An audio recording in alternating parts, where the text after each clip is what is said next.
There aren't many TV programmes that make it to 18 series. In fact, I can only think of two, and this is one of them. Yeah, that's right. This morning, of course sort it of is. 17, 18. Absolutely, yeah. Here's another one for you.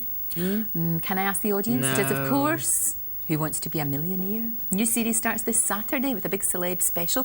Before we talk to the most generous quiz host in Britain, let's have a look. OK, Gloria, 30 seconds. Your time starts now. Katie Sexton is one of Britain's top competitors in which sport? Is it athletics, gymnastics, show jumping or swimming? What's the name again, Gloria? Katie Sexton, S-E-X-T-O-N. Gloria can 100% tell you that never heard of her. Oh no! I would guess show jumping or gymnastics. Oh my! That was tough. Oh. Tough. What is it? You've been there, haven't you? Oh, I have been there. And the worst thing, first of all, you imagine that so incorrectly that you might get a little bit of help, that someone might somewhere. No, we had a big debate, Paul Smith, boss man of the whole thing, and I, before we started doing the charity specials, because we were both very sort of ill at ease about doing charity specials with celebrities and stuff, and because we thought if this goes wrong, it reflects very badly on the celebrity, very badly on the show, and you don't want to be seen very publicly losing a huge amount. I know they start with nothing, but they get to 32, 64, and suddenly, you know, for children with leukemia or whatever, the money drops. It's awful. Now, I saw an American one. I think it was David Duchovny. He got to $250,000 and blew it. And went, hey kids, sorry, I tried for you. You're thinking, try harder. Oh no. And, you know, got back and do stretch limo and went away, and I thought, we can't go down that road. But what's actually happened is that what we couldn't say when you came on or whatever is like, you know, you said A, the answer's actually C, but it's for charity, so hey, it's near enough. There is a definite sort of, I mean, it sounds very pompous, but there is a sort of ethic about Millionaire, and you have to keep to that. So we have had people, I mean, Jonathan Ross, who really was going for it, Kevin Whately, Jimmy Nail, sort of getting up to, you know, quite a lot of money and suddenly, whatever. But I think people now accept that. Are you never tempted? No. Not once. Have you ever been 'cause it would tempted just to spoil it. raise an eyebrow? No, well, no, I do, but I do raise eyebrows, but people sort of misunderstand and go, oh, he's trying to tell... Actually, I've just got a, you know, something funny with my eye. Yeah. No, you actually can't, and you would respect that. You No, can't. that's true. It And sounds also, very grand, but do you not find can't. that the celebrities in those versions, you play really safe? You just wouldn't, because it's not your money. That's you know, one of the thing. problems. I mean, Frank Skinner and David Baddiel, a couple of years ago, won £250,000. They were breathtaking. I mean, Frank was away on the planet West Bromwich, and David Baddiel will keep bringing him back. David, I mean, he's like a double first from Oxford, extraordinarily intelligent guy, and he was going, very funny, Frank, very entertaining. I know you think it's A, but actually we're going to do C, and C was the right answer. But there comes a point where you're saying you are playing for £500,000.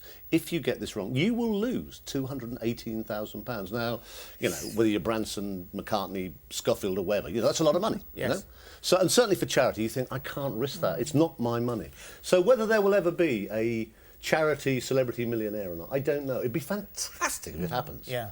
And the difference it makes to these charities, even winning 8 grand, 16 grand, that's weeks and weeks of bring and buy sales and shaking tins and all that. Well, so it's been great. It's what's extraordinary about doing it as well is that you have your rehearsal in the afternoon and you go through rehearsal questions that could come up in the programme. It's a completely random thing. So it's not a set of easy rehearsal questions. And when Fern and I did it, we saw the £1 million question. We got up to £500,000 in the rehearsal and thought, oh, we might be all right here. Yeah. Might be all right. And then, you know, so made a mistake. Well, of course we didn't ask them again, did we, Philip? Well, I was expecting. If I got the same question. I didn't know how to break to you. You won't get these tonight, Phil. You know. Then you're spat out. You do it. It's a huge build-up. You're terrified. Yeah. You're worried you're going to make a fool of yourself. You sit in a chair, which is bad enough as it is, get knocked out, blast, you know, got £32,000 or whatever it was, walk out the door, and shut. You're in the car park. I know, but Bye-bye then. Luxury, if you're in the car, you have to throw into the alley and nobody give you a kicking. I mean, I think one of the great things about Millionaire, there are lots, you know, and obviously I'm sort of speaking on behalf of the whole production because it has been the most extraordinary success, I mean, right around the world. But I think the great thing in the UK version is the quality of the celebs, you know, who now say, yes, I'd like to come on. I mean, George Michael, you know, Paul McCartney last Christmas. I mean, it's getting harder and harder, really. And we don't want to, you know, with the greatest respect to them, we don't want to go around the sort of reality TV area because I think it's probably unlikely that Jade Goody would win $1 million. Probably not. Well, you never know. Well, I think we do, actually. So, I mean, it's just been a tremendous sort of test. There's very few people left of sort of a real stature who haven't been on, you know? And I think by this Christmas... I mean, Frederick Forsyth and Gloria at the weekend, I can't tell you yet because we only just recorded it, but they are extraordinary. Yes. And the pressure on Gloria you know, was just like, But I couldn't help. I won't help. I mustn't help, actually, which is kind of sad, but I mustn't. No. But they've been fantastic without help. It's a lot of money. I was just trying to figure, working out how much. You've given away £45 million. Yeah, I think it's 46 now, actually. I mean, it's a serious amount of money over, as you said, 18 series, 7 years or whatever. I mean, I don't know. I mean, people always say when you first did the pilot and stuff, we knew it was quite a good show because it's got that extraordinary simple format, which is why it works in places like Kazakhstan and South America and the States and everywhere around the world. It's gone to #1 just about everywhere that takes it. Japan. I mean, so the format we knew worked. Well, I think what we missed in the early days, we didn't understand until we'd been on air sort of a few nights, was that extraordinary personal drama where you get this great big close-up like this and you think, oh my God, and you see people, I mean, literally going through the mill. You were, the last time you were here, you had just finished the radio, and so you sort of cut loose from those early mornings. What's your life been like since you? Much nicer. You look younger. I have to say, you do actually look What, the bags are going back up? No, look I still do work. rested. I mean, people say, oh, what's it like you're retired? I mean, I'm still working a lot, but what it means I'm not doing is getting out of bed necessarily at 5 o'clock in the morning, you know, and I did it. I had a fantastic time at Capital. I loved it. I made lots of mates. I loved the buzz of early morning live radio, and I did it for 17 years, you know, but once I'd stopped, I'd stopped. Whether or not I even go back to radio, I'm not sure I will now. I don't know. I think I've sort of done it at its absolute sharp end, you know. Breakfast radio is pretty serious stuff, sort of, you know, in every way to do with audiences and shares and all that stuff, and I think I may not go back and do it. I don't know. I'm busy, actually. It gives you freedom to do things that you want to do. I assume. I mean, you've been up to 400 miles south of the doing North the Pole polar bear film, yeah. I mean, which is something that I just never had time in my life to go and film polar bears. How would I squeeze that into like a 2 weeks off the radio contract, whatever?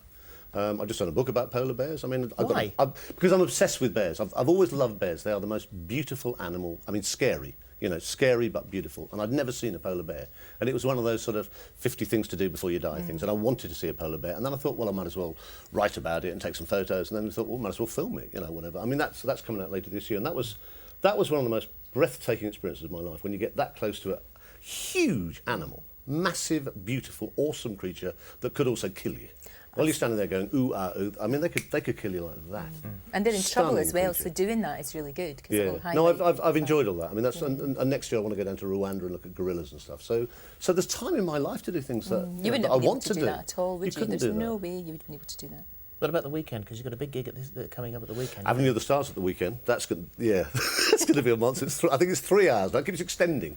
3 hours live on Sunday night. Well, it's a nightmare to do any research on this programme because it's so secretive. No Well, one it will is, tell you it is. anything. And I can't tell. All I can tell you is that ITV are celebrating 50 years of the very best entertainers that we have produced in Britain and the Commonwealth. I mean, some names have been released, and they're fairly obvious, like Sir Laurence Olivier, you know, Tommy Cooper, whatever.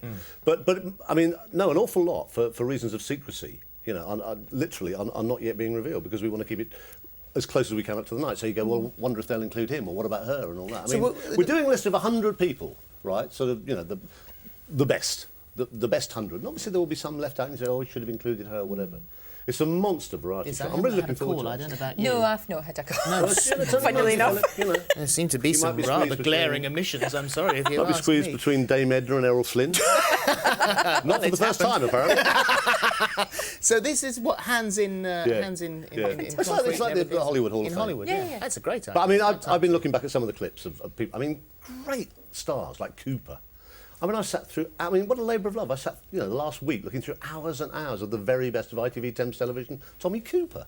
I mean, you forget, or you shouldn't forget, how incredibly talented that guy was. I mean, just brilliant. Billy Connolly, the famous audience with Billy Connolly on ITV. Oh, that was brilliant. I mean, you were there, and Fantastic. you know, It was very little of fantastic. it's ever been shown again because the language is a little rude, as William Just a wee bit. occasionally does, but it was so funny. So that is on. That's on this weekend, Sunday night. isn't Try it? and On keep up Sunday at 8 on the 8. Well, you've got two on. You're on Saturday and Sunday. Yeah, so be Millionaire's on the sick of the 17th sight on of myself, Saturday, by and the you've got Avenue Stars on the 18th. Just a quiet weekend. You say, hey, Chris, you're still doing a little light work. Thank you very much. My pleasure. you. Nice to see you again, Nice guys. to see you. See you. Cheers.